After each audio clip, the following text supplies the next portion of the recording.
લોકોને ખંભાથી ખંભા મિલાવીને સાથે ચાલનારા, જરૂરત પડે હાજર રહી અને તેમની મુશ્કેલીઓમાં સમાધાન શોધનારા તમામ લોકોએ, વાલીઓએ અને બાળકોએ, તમામ લોકોએ આપણું જે ભારતનું બંધારણ છે, જે બંધારણનું આમુખ છે, એને આપણે તમામ આપણા રોજિંદા જીવનમાં ધ્યાન લેતા રહેવું પડશે, કારણ કે આજના સમયની આ તાતી જરૂરિયાત છે.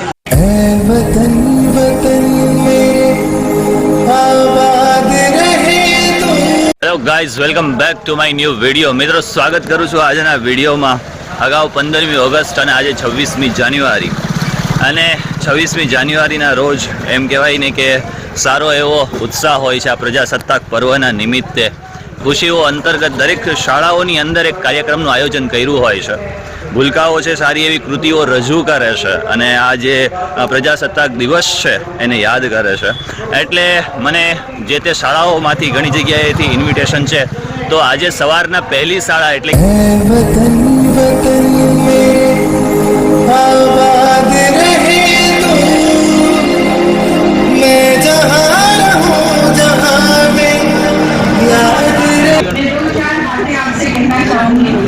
वैसे स्पीच देना मुझे नहीं आती. तो सीबीएसई के अंदर सेंट्रल गवर्नमेंट में एज ए एडमिनिस्ट्रेटिव ऑफिसर जो मैंने काम किया है, उसको देखते हुए ये चीज यहाँ जो मौजूद है, तो ये सब करना, लोगों को साथ कम्युनिकेशंस करना, इतनी बड़ी संस्था को संभालना, साथ साथ मदरसा, हॉस्टल्स, ये सब संभालना भी कोई आसान बात नहीं है.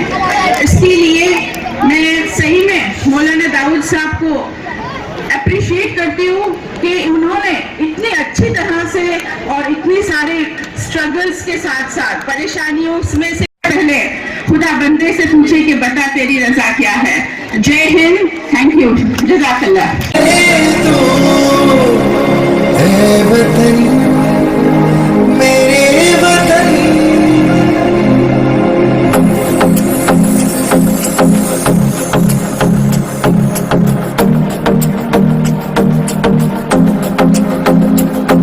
मेरा रंग दे,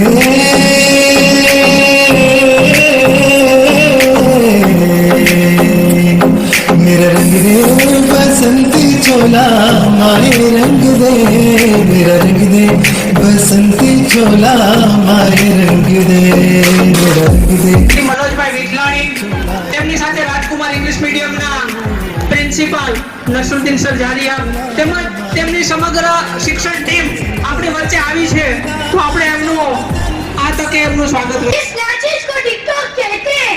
नेता, अभिनेता, खिलाड़ी, बच्चा, कोई मेरा आगे टिक नहीं सकता.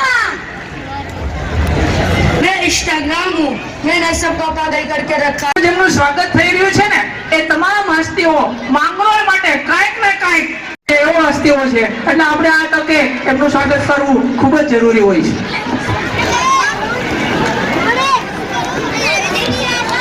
Wow, what an incredible performance. अगर कोई जस्टिस कर पाता topic child labour, stop child labour, तो इन्होंने करके दिखाया. So let's take a pledge. We won't support child labour.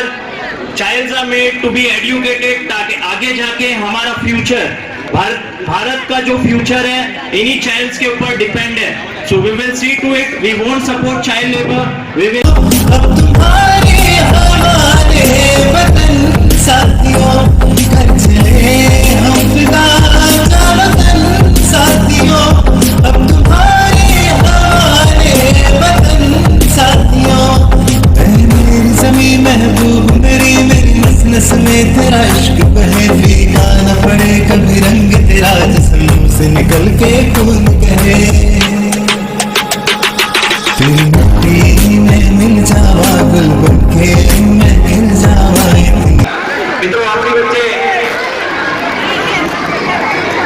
નિઝામભાઈ આવી ચૂક્યા છે. જોરદાર તાળીઓથી આપણે સ્વાગત કરીશું. નિઝામ સાહેબ પેઠવા, માંગરોળ તાલુકાના હોનહાર યુટ્યુબર, સમાજ સેવક, દરેક લોકોને ખંભાથી ખંભા મિલાવીને સાથે ચાલનારા, જરૂરત પડે હાજર રહી અને તેમની મુશ્કેલીઓમાં સમાધાન શોધનારા ફ્રીલાન્સર, યુટ્યુબર, ઇન્સ્ટાગ્રામર, સારા એવા અનુભવી સમાજના કાર્યકર્તા જાણકાર અને શિક્ષક એવા નિઝામભાઈને આપણે આજના પ્રોગ્રામમાં આવકારીએ છીએ. જોરદાર તાળીઓ બેટા એકવાર જોરદાર તાળીઓ વગાડીએ આપણે નિઝામભાઈ માટે.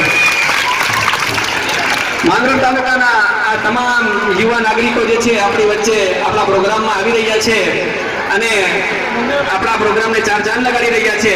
નિઝામભાઈનું હું દિલથી સ્વાગત કરું છું. ઇરફાનભાઈ કરોડ, માન્ય શ્રી એડવોકેટ શ્રી ઇરફાનભાઈ પણ આપણા કાર્યક્રમમાં આવે છે. જોરદાર તાળીઓથી આપણે એમને પણ વધારીએ. માંગરોળ તાલુકાના તમામ મારા દીકરી મિત્રો પણ કહેવાય અને અમારા સમાજ સેવકો અને ઊંચા હોદ્દા પર બિરાજમાન આવા તમામ નાગરિકો જે છે કે જેમને ભવિષ્યમાં આપણા માંગરોળ તાલુકાની વાગડોળ સંભાળવાની છે એવા તમામ મિત્રોનો આપણા આ કાર્યક્રમમાં હું તહે દિલથી આવકારું છું, એમનું સ્વાગત કરું છું.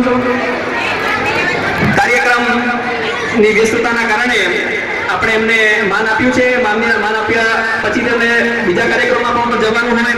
આપણે કાર્યક્રમમાં પહોંચી અને આપણને આ બહુમાન મળ્યું છે. આ કાર્યક્રમને લગભગ સાહેબને વાત કરીએ કે ઘણું કાર્યક્રમ તાળીઓના ગડગડાટ શરૂ રહે.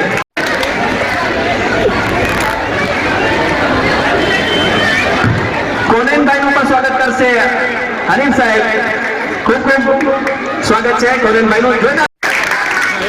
માન્ય શ્રી ઇરફાનભાઈ સ્વાગત છે.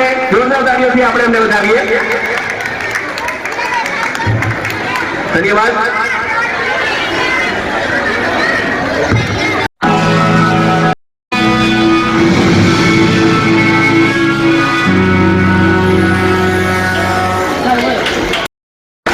અસ્સલામુઅલૈકુમ. વધારેલ કોનેન સાહેબ ઇરફાનભાઈ કરોડ એડવોકેટ અને માંગરોળના લોકોના દિલની ધડકન પણ આપણે કહી શકીએ. વાલીગણ, શિક્ષક સ્ટાફ, બિન શૈક્ષણિક સ્ટાફ, ભારતના ભવિષ્યના બાળકો એટલે કે વિદ્યાર્થી મિત્રો, મારી માતાઓ અને બહેનો, બાળકો અહીંયા થોડી આપણે શાંતિ રાખીશું. બસ 2 મિનિટમાં હું મારું વક્તવ્ય પૂર્ણ કરીશ. 26મી જાન્યુઆરી 1950 એટલે કે આપણા ભારતનું બંધારણ જે અમલમાં આવ્યું, આજનો દિવસ છે એ દિવસની આપણે ઉજવણી કરીએ છીએ. અને 1950 પછીથી આજ દિવસ સુધી આપણે ઉજવણી કરતા આવીએ છીએ. આઝાદી અને સત્તાના આ પર્વ 15મી ઓગસ્ટને હું આ તકે યાદ કરીશ અને 26મી જાન્યુઆરી 1950 ને આપણે બંનેને સાંકળીને ચાલીશું. તો આજ ભારત દેશની અંદર ક્યાંક આ એક દિવસને જ પ્રાધાન્ય આપી અને આપણે ચાલીએ છીએ, પરંતુ બંધારણને આપણે ક્યાંય પણ આપણા રોજિંદા જીવનમાં પણ ધ્યાનમાં નથી લેતા. એ આપણી સૌથી મોટી એક ભૂલ છે. અહીંયા ઉપસ્થિત તમામને મારે કહેવું છે અને ઉપર જે બહેનો અહીંયા ઊભા છે એ લોકોને પણ કહેવું છે અને આજુબાજુના જે મકાનના સાંભળે છે એ લોકોને પણ મારે કહેવું છે ખાસ કે શાળાકીય પ્રવૃત્તિની અંદર આજ જે આ કાર્યક્રમનું આયોજન કરવામાં આવ્યું છે, બાળકોએ એટલી જબરદસ્ત એવી મહેનત કરી છે. આ તમામ મહેનતની પાછળ શિક્ષકોએ જે મહેનત કરી છે એ ખરેખર કાબિલે તારીફ છે.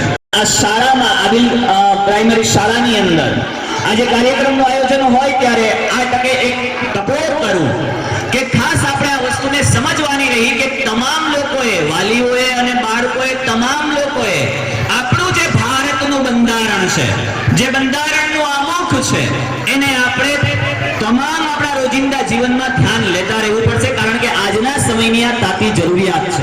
અખંડિતતા, બંધુત્વ, સહિષ્ણુતા, ભાઈચારાનો જે પાઠ બનાવે છે એ જ આપણે બંધારણ છે.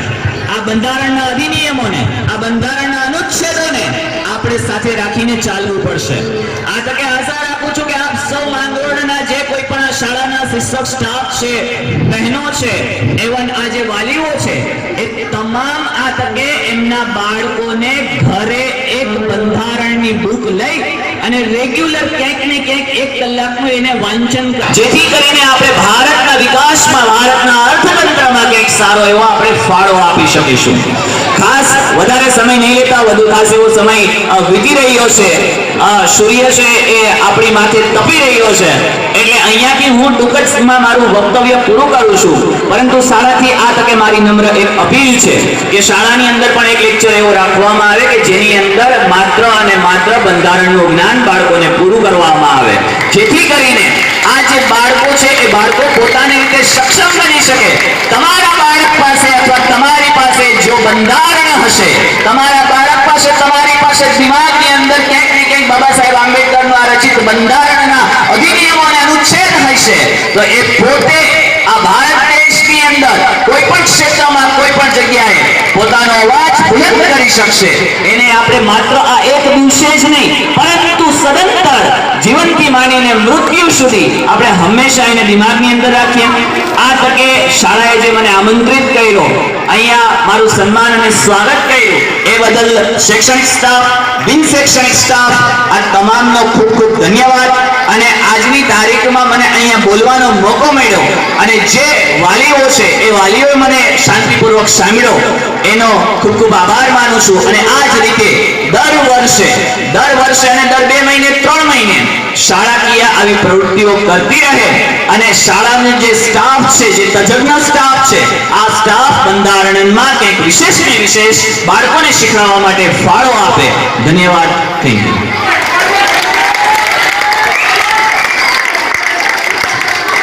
ખૂબ ખૂબ આભાર માન્ય શ્રી નિઝામભાઈ જેઠવા. એ પોતાની જે એક અત્યારે ચળવળ ચલાવી રહ્યા છે એમ કહીને તો પણ ચાલે, એક દેશભક્તિનો, સમાજ સેવાનો, લોકોને જાગૃત કરવાનો એક એમનો જજ્બો જે છે એને સલામ છે. એમના તમામ વિડીયોઝ અગર તમે જુઓ તો મિત્રો તમને જોવા મળશે કે એમને લોકોની સેવા કરવી તથા લોકોને અવનવી યોજનાઓથી માહિતગાર કરવા આપણા અને માંગરોળ તાલુકો જે છે એ ટોપ લેવલના તાલુકાઓમાં ગણાશે. કારણ કે આપણા સમાજમાં ઇલિટરેસી યાને કે કહેવાય ને કે લોકો પાસે અક્ષર જ્ઞાન ઓછું છે, મોટા ભાગના લખવું વાંચવું જાણે છે પણ નિયમોની ખબર નથી, સંવિધાનની ખબર નથી. આગળ વધો વિદ્વા અમારા માટે શાળામાં પણ આવતા રહેજો, બાળકોને આનો પ્રોત્સાહન આપતા રહેજો. બરાબર કવિભાઈ?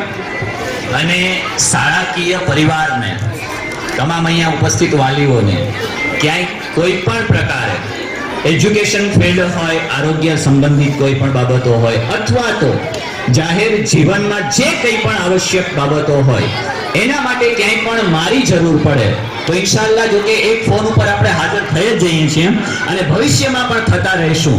એટલે જ્યારે પણ જરૂર પડે અમે તમારી સાથે છીએ અને સંસ્થાને જ્યારે જરૂર પડશે ત્યારે ગમે ત્યારે મને ફોન આવશે. એટલે બાળકો માટે, આ શાળા માટે અને વાલીઓ માટે હંમેશા હાજર રહીશ. ધન્યવાદ. ધન્યવાદ નિઝામ સાહેબ.